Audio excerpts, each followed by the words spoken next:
I've always heard January has been a dumping ground, but I remember last January I had a pretty good month of movie watching, and I can be very lenient with my scores just because I enjoyed the movie theater experience so much. And the fact that I'm an A-list member, I don't pay money up front to go to the movies. I have a subscription. So when a movie doesn't hit like I might want it to, I can still find things that I appreciate in it and I don't feel robbed.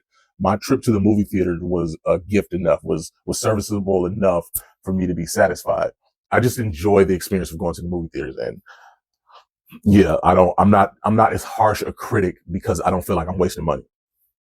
All right. With that said, I really watched 10 movies this month, but I'm ranking 9 of them because one, Dead Man's Wire, I fell asleep during most of it and I didn't even give it a rating. I just don't feel like it's fair for me to rate that movie. All right. So here we go. Number 9, Greenland to Migration. Um, this movie, I gave it a thumbs up. I thought it was a decent movie. I enjoyed my time with it, but it's something I would definitely forget. As a matter of fact, while ranking these movies, it almost got left off the list because I simply forgot about it. But walking out of the theater and watching it, I was fully invested in the story. The action pieces were fine and made a decent night for me at the movie theater. So I rated Greenland Migration 6.6 out of 10. Number 8, The Rip. Now, this is actually a movie I watched at home. I usually don't put these on the list because I rarely watch movies at home. But this year, January hit us with some blistering cold. We've had some very mild winters the last 2 years, and I wasn't ready for the cold. And so I ended up watching a lot of stuff at home. I only put the new movies I watched on here that I watched at home. I didn't put none of the old ones. Me and my daughter watched a bunch of old movies that I've already seen, but The Rip is one of the ones that came out on Netflix. Ben Affleck, Matt Damon, and I thought this was a solid watch. I was able to watch it, stay in tune with it while doing other stuff.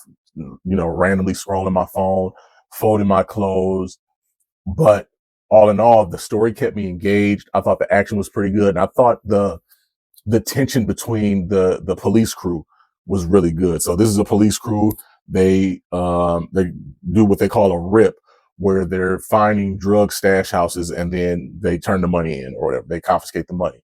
And this rip was way more than they expected. When they see how big the rip is, everybody's kind of panicking, like, all right, what do we do? They don't get $20 million rips. You know what I mean? They probably get a couple 100,000 or something like that.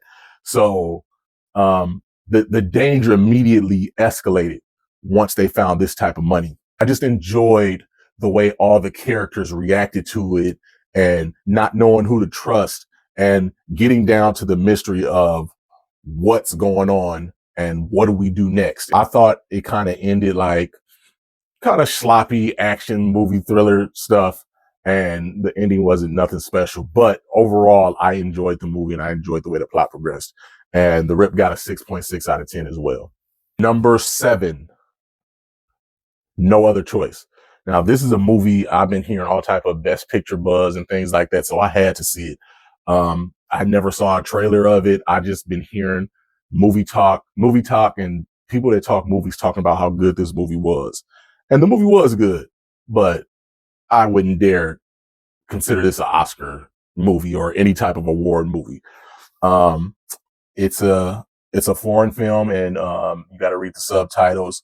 And I thought everything was fine about it, but nothing stood out to me. This is also a movie that I will forget after a couple days, a couple weeks. While the movie is good, I just simply don't agree. I still give it a thumbs up, and I give No Other Choice a 7.4 out of 10. Number 6, Mercy. I actually fucked with this movie.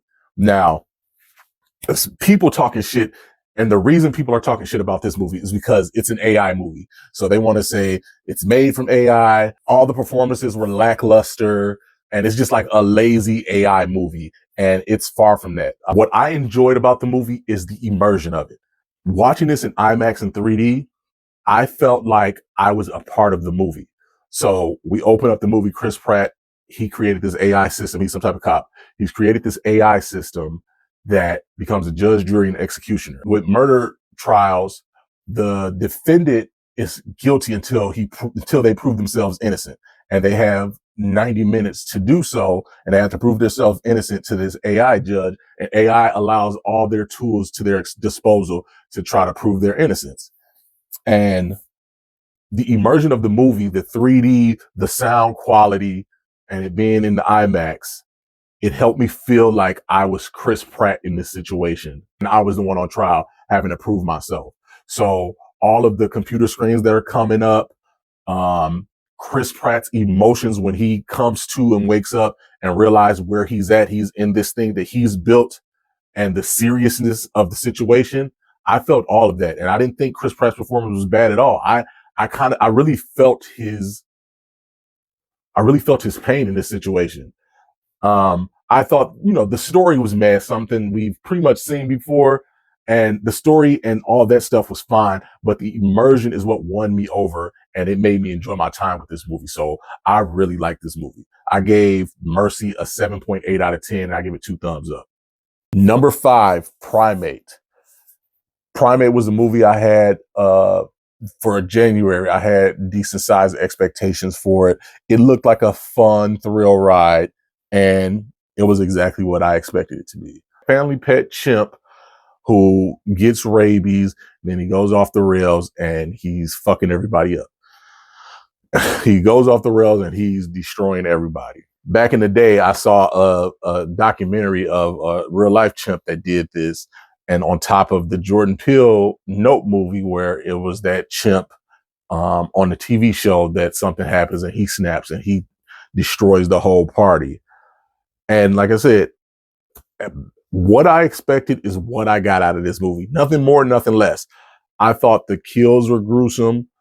I thought the chimp was imposing and scary. And when, from when we saw him as the pet to when he gets rabies and becomes the evil threat, I thought the transformation was perfect, and the suspense and the excitement of the movie was really good. I saw it in a decent sized crowd, and I took my daughter to this. This is like her first official horror movie in theaters. It was perfect. She wasn't scared, but she was excited. She was thrilled by it, and but the level of suspense was really good, and them having to do things to get out the situation and the chip being around every corner. And like I said, all the kills were really great and gruesome and practical. So the chimp, I had a really good time with, or the chimp, Primate, I had a really good time with it. I gave it 2 thumbs up, and my score was an 8.2 out of 10. Number 4, The Plague. I loved this movie. So this is a basic story about adolescence and fitting in, and bullying and things like that. Things we've seen before, things we've experienced. And what they do is they put a spin on something that's very common, and they make it into whatever they want to make it. For The Plague, they make this into a horror type thriller movie. And like I said, it's basic stuff, and they intensify it and put some sauce on it, and it turns it into something completely different.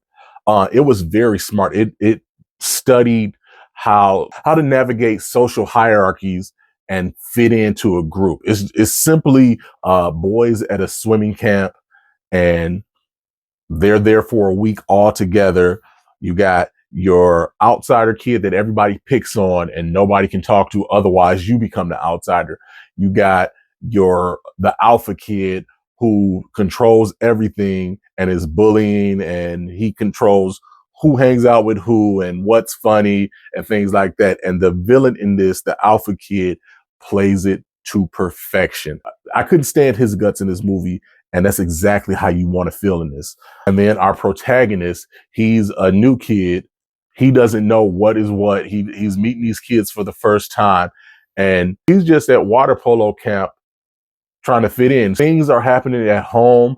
This is his escape to be a kid, and he's just trying to navigate this new culture that he's thrust in. And that can be scary as a teenage boy. And this movie shows perfectly how scary that can be. This is one of those movies where I give it a rating right there in my movie seat. And as I think about it and talk about it and hear other people's perspective, I like it even more than I did walking out of it. I gave The Plague a 7.8 out of 10, but I give it 2 thumbs up. The reason it didn't go all the way up because I really liked it. It kind of the pacing can be a little slow. The excitement is not much excitement going on, but it's a great story that's being told, and it's told in a wonderful way. Before I get into my top 3, please like and subscribe. I'm kind of new to YouTube, and I'm trying to get better at it. All right, number 3, Send Help. This was a great original movie. I had high interest from it from the moment I saw the trailer, but it actually exceeded my expectations. The acting in this movie was spectacular. And it was so spectacular that we had to take each of these characters very seriously. And because we had to take them seriously, it's a lot of wild shit that happens in this movie. The CGI is wild. Like wild, it could like in a lesser movie, you would hate the CGI in a lesser movie. You would talk trash and it'll be the reason you don't like the movie. But the acting was so good, it made everything compelling and it made the bad CGI fun.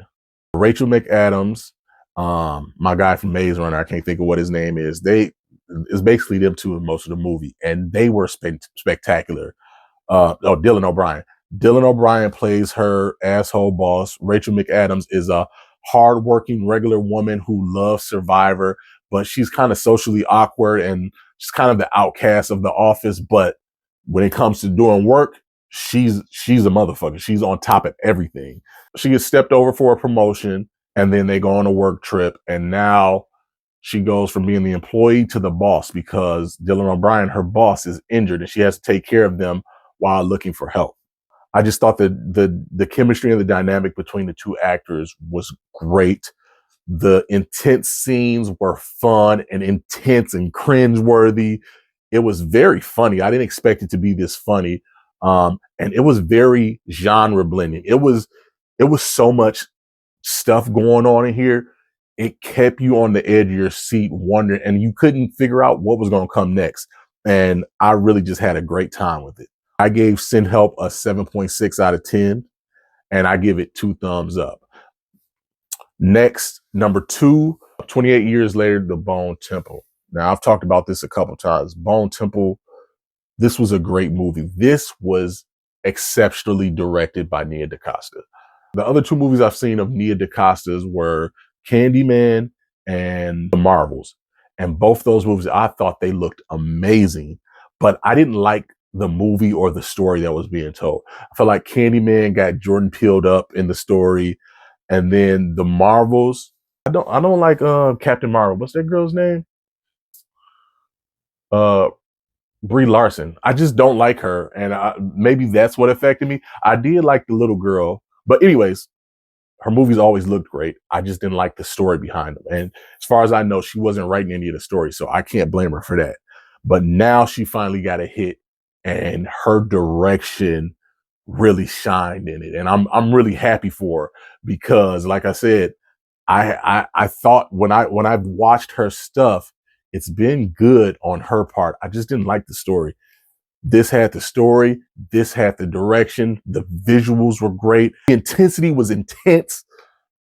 I love this movie, and I'm not a fan of the 28 Years franchise. I'm late to the party, and that might be a reason I like it because I feel like real true fans of it, they don't really mess with it, don't really jive with it like I do. The thing that I liked most was the Jimmy side of things. Everything about it was good, but the Jimmy's was really interesting to me. Jimmy is the kid from the previous 28 Years Later movie, and he's grown up in this post-apocalyptic world, and he's had to get savage to survive. And he's building his disciples, if you will, and he's taking young impressionable kids and he's feeding them a story, And basically, he's telling them Satan is his father, and he's basically Jesus, but reversed with Satan. And as they're going through life, as they're going through this world, Jimmy is making this story up as he goes, and he's creating his own history. And I just feel like that is a very interesting thing. It's a very interesting concept because that's really what humanity is. Like, there's no playbook for none of this. This whole thing is made up as we go, and whoever is the storyteller usually has the power, and that's how Jimmy was functioning in this movie. And I just thought that was very interesting. It's so much other stuff interesting about this movie, but I'll leave it at that. Oh, the intro to the movie. So Spike from the last movie, he runs into the Jimmies in the last movie, and in this movie we start straight off. Spike is with the Jimmies, and Spike has to have a fight to the death with one of the Jimmies in order to earn his spot as one of the seven fingers of the Jimmies, or one of the disciples. And this scene set the tone so well. You knew you were in for a harsh ride. It was just excellent, and I was locked in after that. And I love a movie with a good intro scene, and it doesn't have to be spectacular. This wasn't a spectacle, but the the tone and the emotion of it is really what grabs you. It set the tone for this whole world. Bone Temple, 9 out of 10, and I give it both hands up. I really enjoyed this. And lastly, number one, my favorite movie of January 2026 is This Thing On. I saw this at the beginning of the month, so I forgot the people's names, both their real names and their character names. You got a guy, in a bad he's in a tough spot in his marriage, and him and his wife are deciding it's time to end it, and he's taking it really badly. He's very sad and depressed. And as we go through the movie, we realized the movie just tells a story about what happens so often is, in the midst of being a family man and taking care of your family and doing the day to day things, you lose who you are. And you can easily go into a downward spiral. And when you're dealing with women, you always have to be that superhero to them. Not saying you need to save women, but they need to be able to look up to you and aspire to be you and be inspired by you. And he wasn't doing that in his marriage. And his wife was doing some things too that, everybody has a fault. But I'm a man, I'm just focusing on the man's story. And he's taking the divorce hard, and then he finds some purpose in stand-up comedy. This is a place where he gets to tell his story. He gets to talk. He has a whole crowd to talk to, and it becomes therapeutic for him. And then after it becomes therapeutic, now it becomes something new and fun and something he wants to put his time and attention to and work hard at. Now he's found something that's building him up again. And eventually, he comes back to being himself. And I just love the way the story was told. Um, the humor was kind of like subtle, but everything was very on point, and it was very realistic, and it was just a really good story. So far, This Thing On is the best movie I've seen this year. I gave it a 9.5 out of 10, and I gave it two hands up. And that is my top 10 of January. So I was curious of how last January was compared to this, because I feel like this is easily the best January I've ever had. So this year, my January scores come out to be a 7.8 out of 10. Last year, my scores were a 7.2 out of 10. So yes, this was a decent step up. And last year I had no 9s out of 10s in January. I think my highest was at 8.5. So we took a step up this January. And like I said, I think this is my favorite January that I've had since I've been a cinephile. Let me know if you've seen these movies, what you think about them, and what are your ranked movies for January. Like and subscribe.